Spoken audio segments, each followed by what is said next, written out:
అందరికీ నమస్కారం. Breaking news.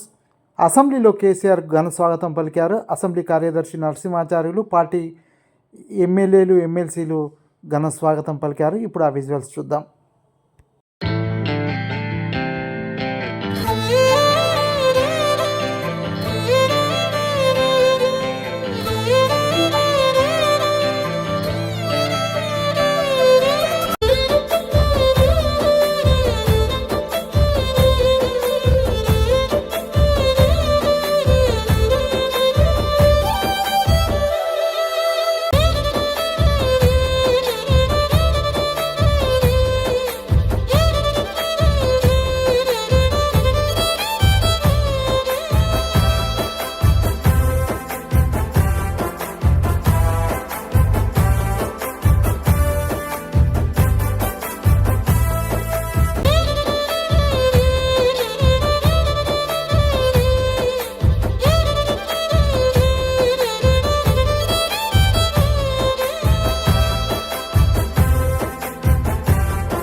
Video నచ్చినట్లయితే లైక్ చేయండి, షేర్ చేయండి. మరిన్ని వీడియోల కొరకు మా ఛానల్ సబ్స్క్రైబ్ చేసుకోండి.